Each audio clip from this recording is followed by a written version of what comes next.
Okay, so today I'm going to talk about something slightly different from what I normally talk about, and this is in response to a young man that I've been talking to a little bit on the Discord that Jacob introduced me to, who's interested in some sort of a career or job or an opportunity to make money around woodworking, carpentry, and cabinetry. And this is something that I have a good deal of experience in, and I've done this in several different capacities. Now, to be honest, the skill that will make you the most money is being a good salesperson and finding the right people to pay you for what you want to do. That's not the skill that I have. I don't like trying to hunt down work, and I don't like trying to deal with picky customers. I have done it in the past, but it's a little bit frustrating. If someone has a picture of something that they like, usually from Pinterest, that goes a long way, but inevitably you kind of have to do a lot of mind reading to try to figure out what's going on. And if the thing you make does not match the picture that's in the person's mind, they may be upset. And also, if you find anybody that wants you to make a piece of furniture or something custom, you need to make sure you understand why they're seeking that, because there's one really good reason why. Oh, okay, so there's a couple good reasons. The best reasons to make something for someone custom is, one, because they want you to make something that they cannot buy in a store, like an irregularly shaped table or bench, or something that suits their house, and they're just not going to be able to find something that they need at a store. Or if it's because somebody wants something specifically for the fact that it's handmade and it has unique qualities and the personality and things like that. Those are people that it is great to make things for, if you can find those jobs. If you find somebody who thinks that a piece of furniture that they like at a store is overpriced, do not do any work for them, because the fact of the matter is, and this kind of comes into the whole thing of it, the big problem with trying to make money through woodworking and furniture making, things like that, is that you are competing against factory-made things at a price point that you just can't compete with. And I mean, that's the thing. Like, for myself, I like to make things. I've made most of the furniture in my home, or a large percentage of it. But if it's something that's available at IKEA, I won't save any money by making it myself. So I might as well just buy it from IKEA. And sometimes, and that's how it goes. Sometimes people just need things for basic purposes, and they don't want to spend a great deal on it. So that is the kind of the background behind anything you're doing custom, but also, when it just comes to things you make and things you sell, you're still kind of competing against what people can buy at IKEA or at Target or a nicer furniture store, someplace like Pottery Barn or whatever. So that's what you're coming up against. So you can, so there's a couple ways to kind of get around that if you want to make some money. And the biggest thing is that material is your biggest cost as far as overhead. And so the way to make the most money, which it means you're going to be trying to sell things at somewhat of a competitive price point, because it's just easier. If it's at a competitive price point, it's easier. If you start making things and most people don't feel great right off the bat saying, well, this thing, took a certain amount of cost for materials and my time and labor. And that's usually what you're not pricing where you would like to. You're not going to be selling things for thousands of dollars.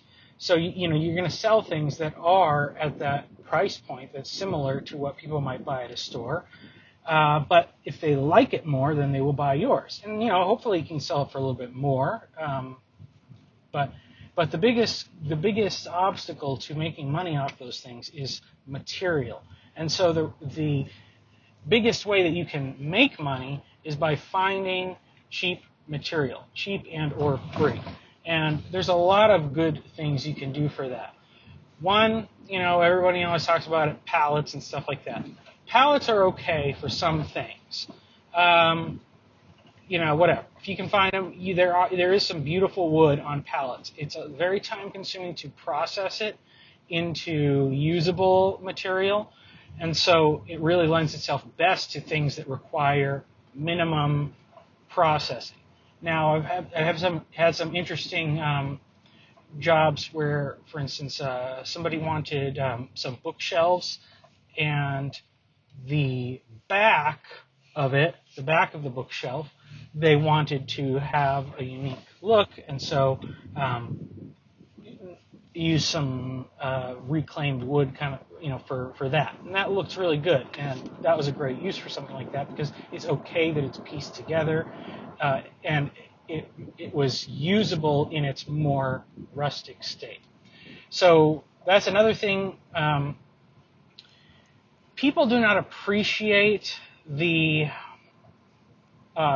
monetary. They don't appreciate with their money how difficult it is for a person in a small wood shop or a garage or whatever your setup may be to make something that is factory finish level quality.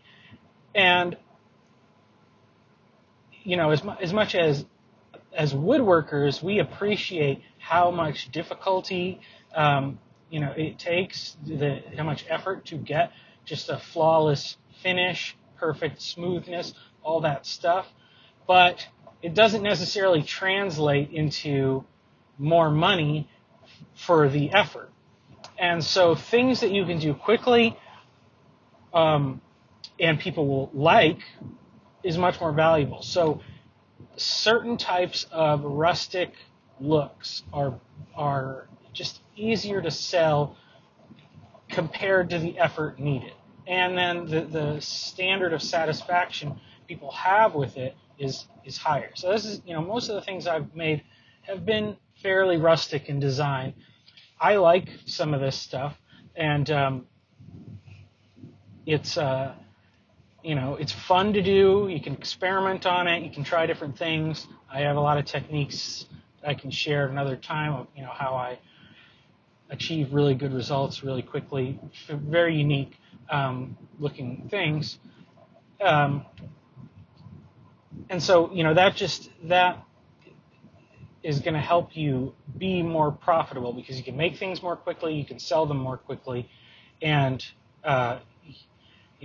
that's basically the best way to make money. But sources of free and or cheap lumber are very important. You can definitely make a lot of stuff with dimensional lumber from the home center. And here's my trick for this is if you ever make a tabletop or a bench or anything like that, you make, and there's videos on YouTube that will explain how you do this, you make some sort of a scrub plane.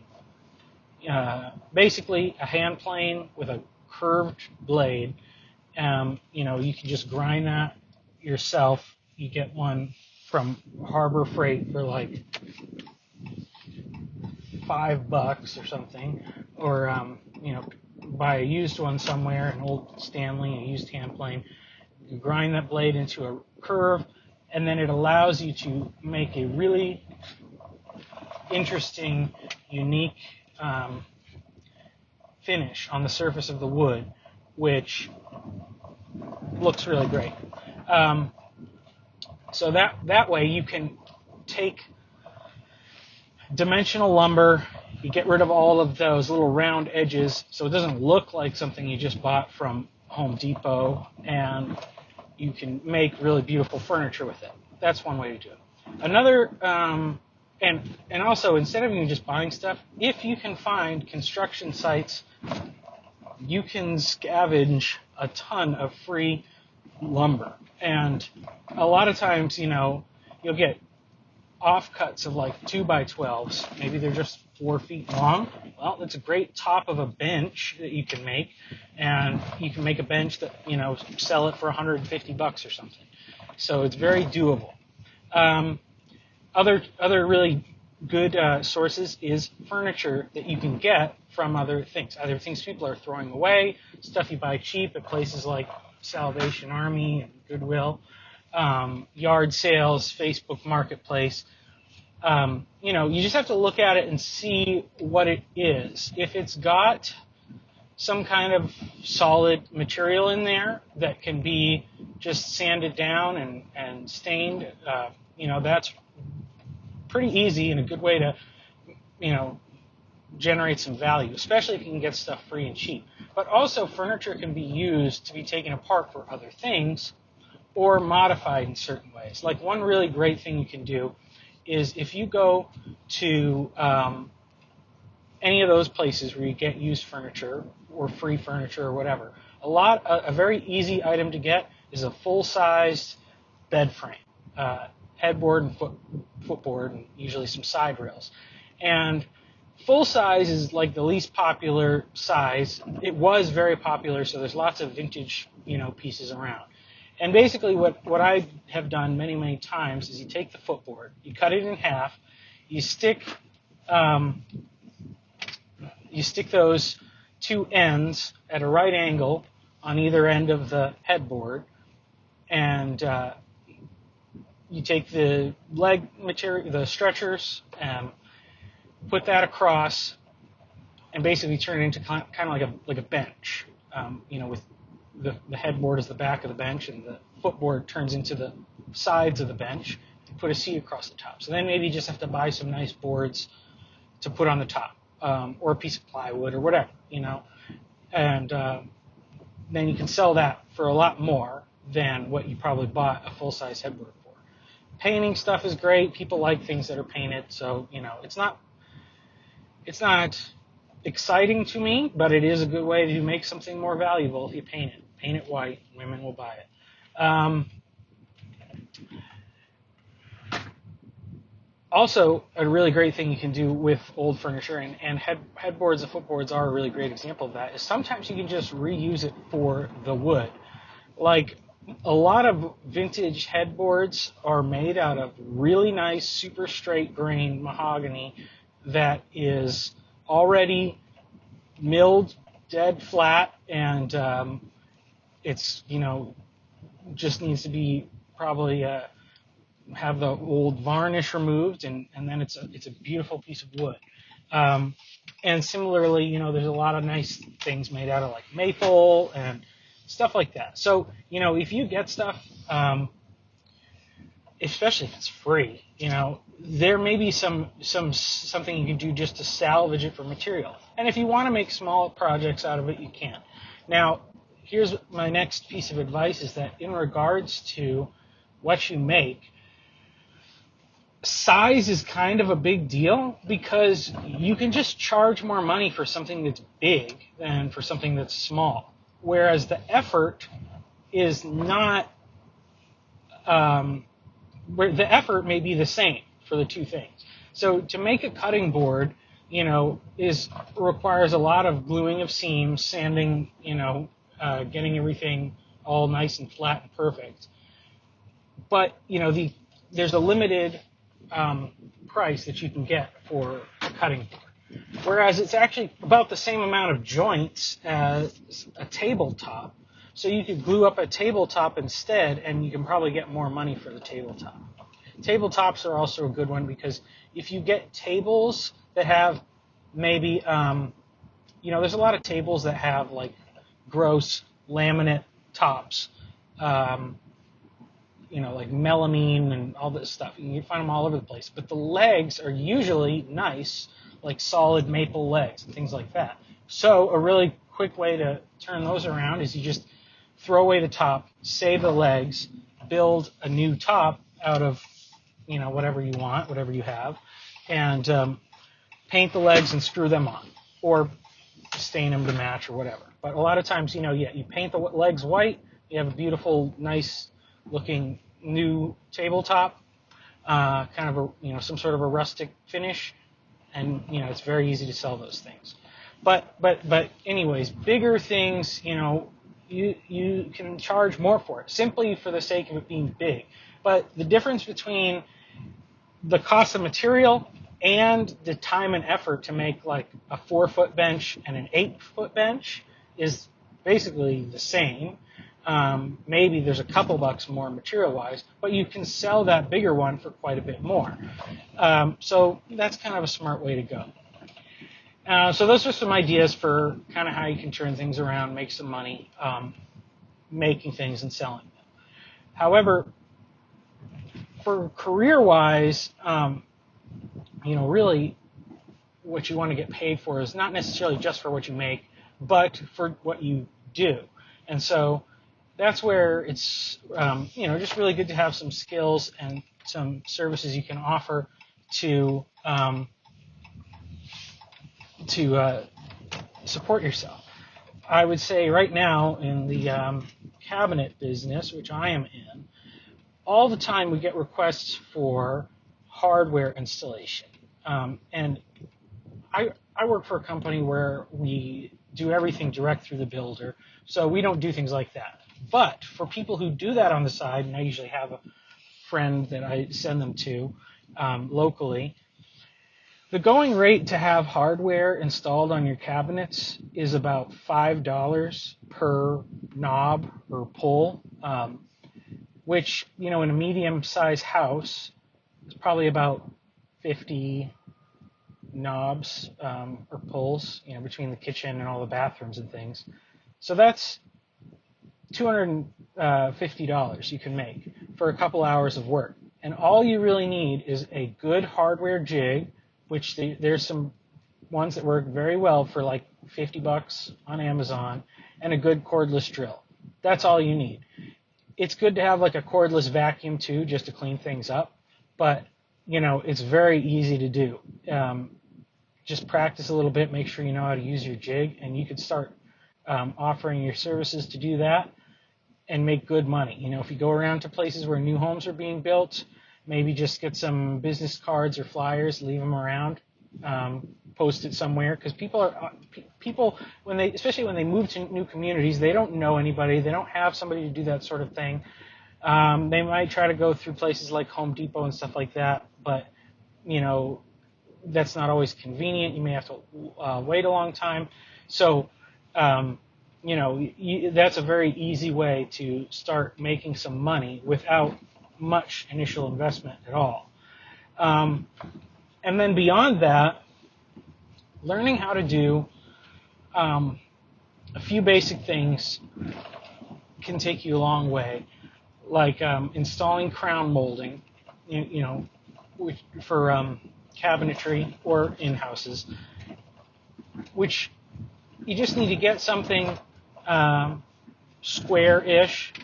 Actually, if you get some kind of funky shaped boxes or something to practice on, and just buy some crown molding or get some if you can scavenge some off of a job site or things like that, or even just cut a board with a 45-degree bevel on the back sides, just so you can practice how you do it, how you cut crown molding. You don't have to worry about doing everything perfect, like coping the inside corners. That's a nice touch. That's a good skill to have. But if you can just do inside and outside miters, then you could get a job doing that, and that's going to pay you pretty good. And similarly, things like baseboard and shoe molding are equally simple to learn, even simpler than crown. Crown molding is the most difficult because you have to learn how to cut it in a nested position or figure out how to do it on the flat. But shoe molding and things like that, it's not hard to do. And if you gain enough experience doing some of those things, then you get to the position where you could get hired by a company, full time to do that stuff. And there's not in every part of the country is there necessarily a ton of new construction where that sort of thing is available, but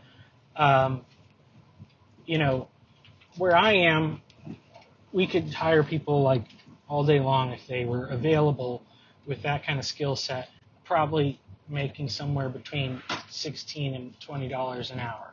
So, that's pretty good. And that's as an employee, where our company supplies tools and vehicles. If you were a subcontractor, it's more like $30 an hour, but you need your own tools and vehicle. So the skills, having the skills, though, is the most important thing, and realizing that you can market them, and there is a market for such things. So anyway, that's just a little bit of advice. Some ideas, and a little different from what I normally put on my channel, but I thought, the DIYers on YouTube are a little too pushy towards best practices always, or selling specific tools and things like that. The most important thing is creative thinking, and you have to realize anybody else on YouTube who's showing you how to do stuff, what they're really looking for is things to make content about, because that's their real job, is creating content. So out in the world, the rules are not as cut and dried, and being able to improvise and find creative uses for cheap and free materials and things like that's going to take you a lot farther. So anyway, that's what I have to say on this subject. Let me know if you have any questions. Leave a comment.